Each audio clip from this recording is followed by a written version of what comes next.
estou aqui para mais uma contação de história. Antes de começar, quero pedir que se você ainda não se inscreveu no canal, que o faça para receber notificações dos próximos vídeos e que também deixe o seu like no final, caso você goste, e também comente se você assim o quiser. Antes de iniciar a história de hoje, quero falar uma frase de Carl Gustav Jung, o fundador da psicologia analítica. Ele dizia assim: invocado ou não, o Deus estará sempre presente. No decorrer dessa história, falarei um pouco mais sobre essa frase. A história de hoje é sobre Pan. Nós estamos acostumados a falar de mitos gregos, de deuses nórdicos, de deuses africanos, né? E todos eles são fortes, são belos, têm aí características que nos fascinam. Esse deus que eu vou contar a história hoje, ele é um pouco diferente. Então, Pan era filho do deus Hermes e de uma ninfa chamada Dríope, né? Hermes é aquele deus mensageiro, aquele que tem as asinhas nos pés, né? O deus que transita entre o mundo dos vivos e o mundo dos mortos. Então, quando Pan nasceu, a sua mãe fugiu apavorada com a sua aparência.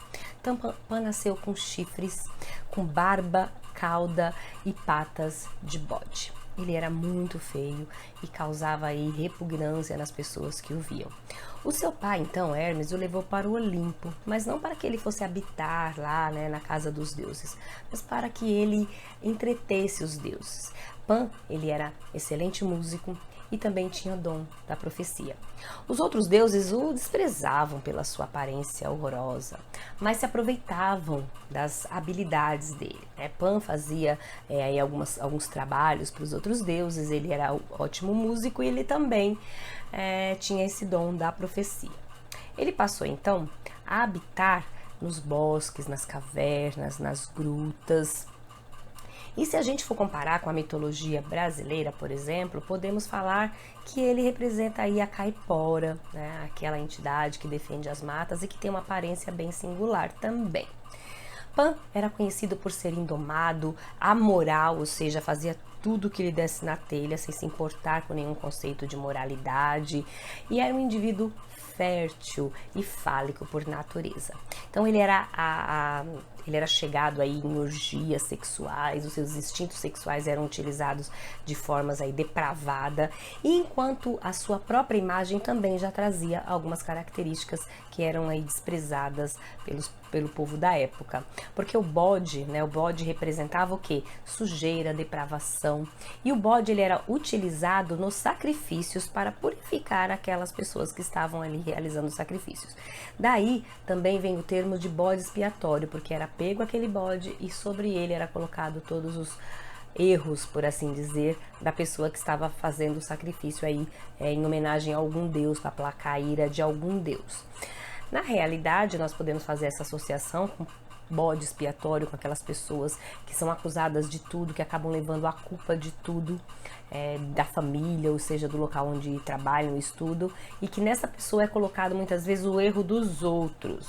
Nós também temos essa tendência de culpar ou os outros pelos nossos erros, ou inclusive a própria figura do diabo. E aí a gente pode falar dessa imagem de Pan que foi utilizada pelo cristianismo como a imagem do diabo também.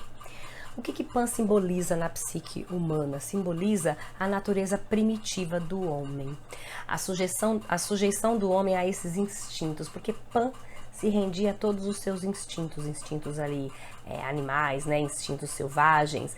E como ele vivia em grutas e cavernas, o que passou para nós aí no inconsciente da humanidade, né, esse arquétipo, nesse comportamento, esse padrão de comportamento, acabou passando para nós essa imagem de algo escondido, de algo perigoso, de algo pecaminoso. Então Pan sugere na psique algo que tememos e que também, ao mesmo tempo, nos fascina. Vamos pensar aí na questão dos impulsos sexuais, que são considerados sujos ou pecado, né, o pecado original, por serem de natureza totalmente instintiva. É claro que também tem o lado positivo dessa energia, mas se a gente for falar de tabu, a energia sexual ela é vista ainda como algo muito difícil de lidar e algo também que é levado para o lado de pecado, de sujeira, de depravação. Na carta do tarô, nós temos Pan enquanto a figura do diabo, né? E a figura dessa carta mostra um diabo com duas pessoas acorrentadas. Então, Pan tanto pode representar aquele que está sujeito aos próprios instintos, que não consegue dominar esses instintos e age movido por eles, sem conhecimento muitas vezes até do que está fazendo, ou que sujeita outras pessoas aos seus instintos aí animais, aos seus instintos primitivos. O mundo ocidental em que vivemos polarizou bem e mal. Não existe uma transição saudável entre um e outro, não é aceito isso, é negado. Então o mal ele é negado de uma forma muito intensa, porque não se pode ter o mal, não se pode falar do mal. O mal tem que estar lá, né, no escuro, no inferno, e a busca por uma perfeição, por purificação total, acabou levando também as pessoas a ficarem cada vez mais distante da consciência da própria pessoa, esses instintos que habitam em nós, porque eles habitam como padrão de comportamento, como arquétipos que são aí oriundos do inconsciente coletivo da humanidade, do qual nós fazemos parte. Porque na nossa psique não existe código moral. Na psique o que existe são apenas características próprias nossas ou características que são acessadas desse inconsciente aí humano. Energias estas que irão constelar quando menos a gente espera, quer nós queiramos ou não. E aí a frase de Jung, invocado ou não, o Deus sempre estará presente. Ou seja, invocado ou não, conhecido ou não, esses padrões de comportamentos um dia vêm à tona, uma hora vem à tona, quer a gente conheça ou não, quer a gente saiba lidar com eles ou não. Os estudos das mitologias nos mostram, né, que a influência desses arquétipos, desses padrões de comportamentos, estamos falando aí do padrão de comportamento de Pan, que tem a ver com o instinto, né, primitivo humano, esses padrões de comportamentos influenciam o tempo todo em nossa vida, quer nós tenhamos conhecimento deles. Homens e mulheres carregam dentro de si esses padrões, sejam eles referentes à vida social, à vida laborativa, à vida sexual também, e em todas as áreas que esses homens e mulheres precisem lidar, esses padrões de comportamentos estarão influenciando aí nos aspectos positivos ou negativos, né? Quer sejam conhecidos ou não, quer sejam aceitos ou não também. Quando Jung disse aquela frase a qual eu já me referi, ele estava falando deste fenômeno, né? Do fenômeno de um arquétipo, de um Deus, né? Chamado aí de Deus, mas vamos falar de padrão de comportamento, desse arquétipo se apresentar aí na vida da pessoa, numa situação qualquer, quer ele seja desejado ou não. E o mais importante ainda é que o não conhecimento desses padrões que habitam em nós podem fazer com que eles venham à tona na forma negativa, numa forma destrutiva, que é o que nós chamamos aí de sombra, né? De uma sombra atuando na consciência da pessoa. Como é que isso pode acontecer? Vou dar um exemplo que talvez esclareça um pouco. Imagine uma pessoa que tenha sido educada em padrões rígidos, onde ela não possa expressar raiva, onde ela aprenda que qualquer expressão de raiva, qualquer expressão aí de uma falta de educação, por assim dizer, é muito negativo, é sujo, é pecaminoso, e ela aprenda a controlar o tempo todo os seus instintos aí raivosos. E um belo dia, esta pessoa, por algo até banal, perde totalmente o controle e pode até muitas vezes cometer algo muito grave, porque nesse momento a sombra está constelada, aquela raiva, aquelas mágoas, tudo aquilo que ela guardou, que ela gastou uma energia muito grande para manter reprimido na sua inconsciência, vem à tona e ela não consegue controlar, não consegue dominar. Eu gosto muito da analogia da árvore, né, para explicar o que nós somos e quem nós somos, né? Se a gente for observar uma árvore, uma semente de uma árvore, quando está lá no seio da terra, quando está lá brotando, nesta semente ela já tem todas as características de todas as árvores do mundo, porque é a semente de uma árvore. Também essa sementinha carrega as características de todas as árvores daquela espécie, porque essa árvore tem uma espécie específica. Além disso, essa sementinha também carrega características daquela árvore mãe de onde caiu essa semente. E por último, esta semente carrega características específicas daquela árvore, porque ela é única no mundo. Nenhuma outra da sua espécie será igual a ela.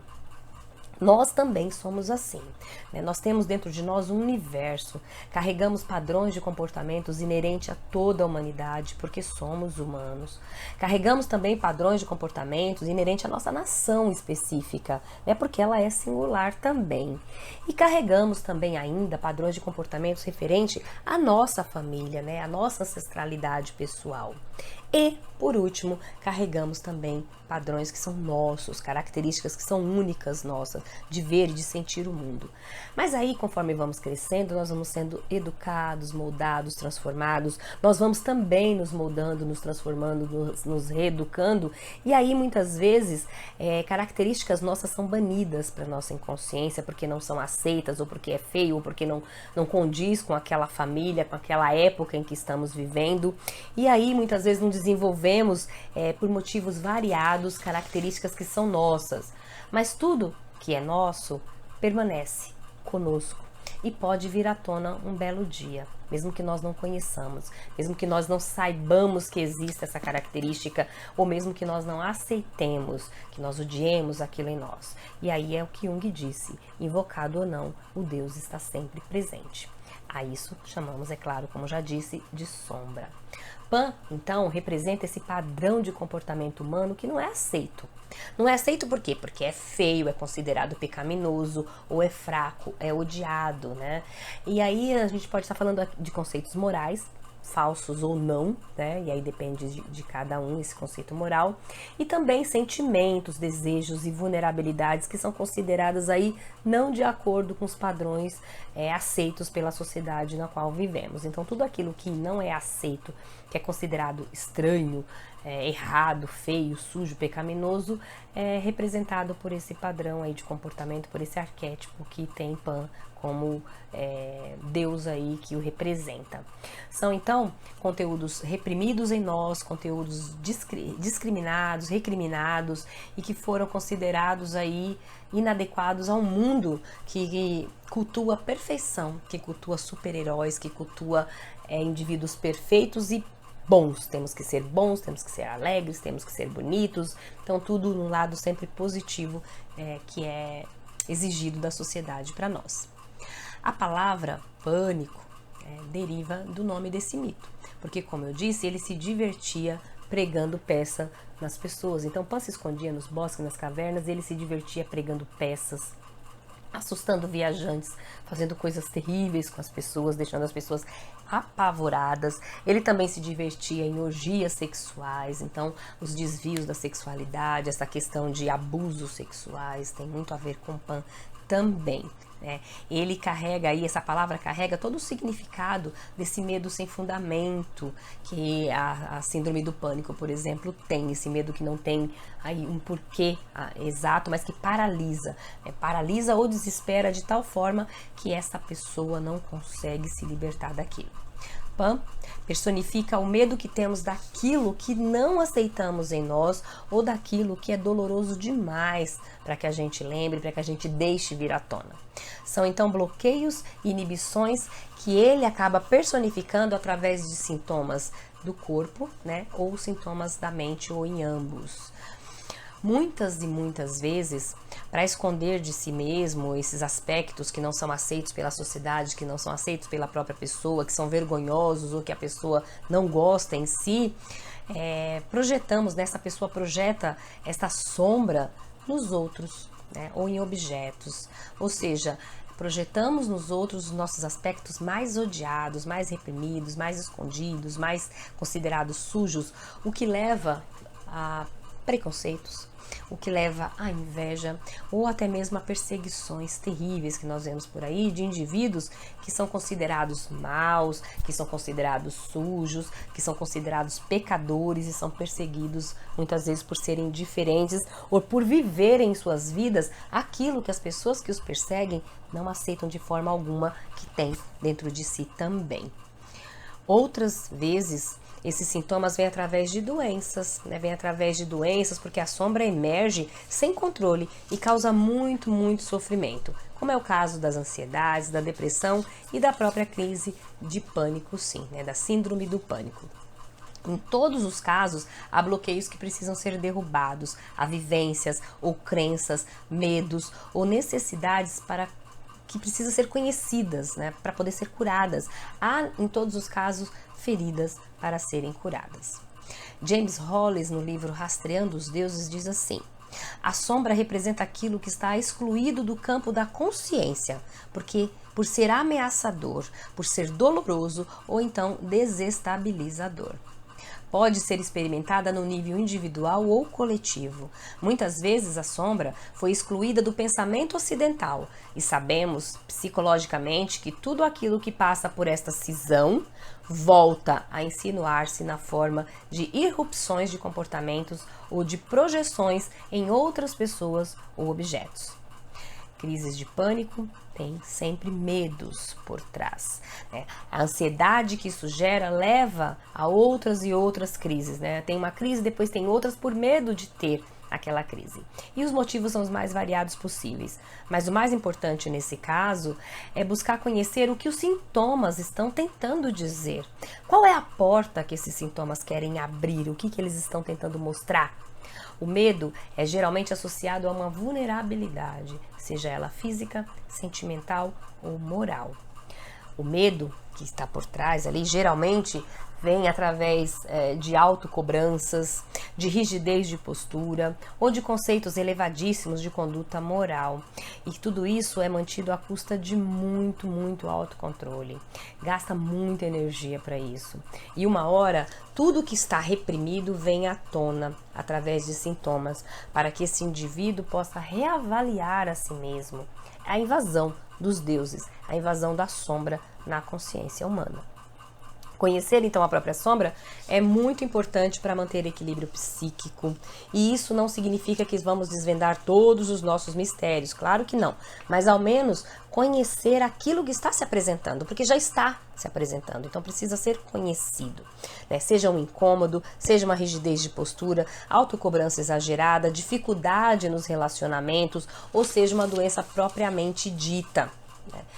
Em outro livro, Ao Encontro da Sombra, né, Zug e Abrams diz assim: o objetivo de encontrar a sombra é desenvolver um relacionamento progressivo com ela e expandir o nosso senso do eu, alcançando equilíbrio entre a unilateralidade das nossas atitudes conscientes e as nossas profundezas inconscientes. Ou seja, encontrar o equilíbrio entre o que nós conhecemos de nós e aquilo que nós desconhecemos, mas que está se apresentando de alguma forma.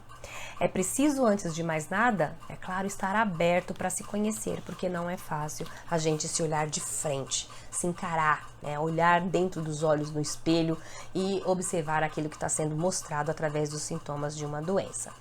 É claro que não é tão simples, porque geralmente nunca é apenas uma coisa que causa essa irrupção das sombras em nossas vidas. Somos muito complexos em nossas vivências, mas o mais importante é ir conhecendo a si mesmo, saber de onde vêm as próprias dores, buscar nos sintomas o que eles buscam revelar pra gente, o que eles estão tentando mostrar. E ter também paciência para ir aos poucos nos conhecendo e despertando também em nós aquele curador que existe em cada um de nós. O mais importante em tudo isso é não demonizar os sentimentos, aquilo que vem à tona, mesmo sendo difícil. É olhar com aceitação, com carinho, com cuidado, procurando entender para saber como lidar com isso, para não ser dominado por isso, para que sejamos nós aqueles que dominam a sombra em nós e não o contrário. Nas síndromes do pânico, são momentos muito sofridos. E é claro que requer também, muitas vezes, acompanhamento psiquiátrico para medicação, porque muitas vezes a pessoa não consegue lidar de forma alguma com aquilo. Mas o acompanhamento psicoterápico é muito importante também, principalmente numa abordagem aí de uma psicologia profunda, como a psicologia analítica, por exemplo, porque requer um mergulho muito profundo em si mesmo para ter um autoconhecimento eficaz. Na terapia há um espaço protegido, onde esses conteúdos que eu estou falando podem vir à tona sem julgamento, porque existe sempre muito medo desse julgamento.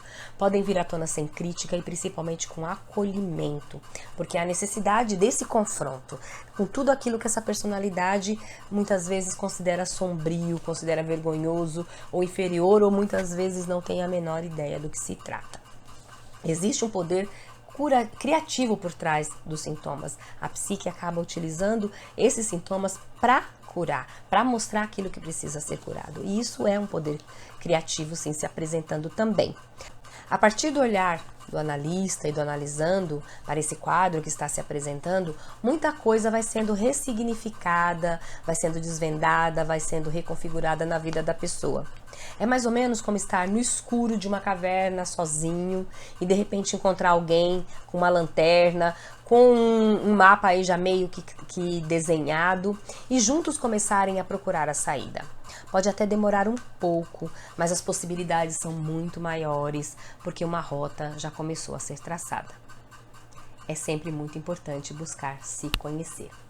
É muito importante buscar terapia se você está passando por alguma dificuldade parecida com alguma dessas que eu acabei relatando. Não fique sofrendo sozinho, procure ajuda.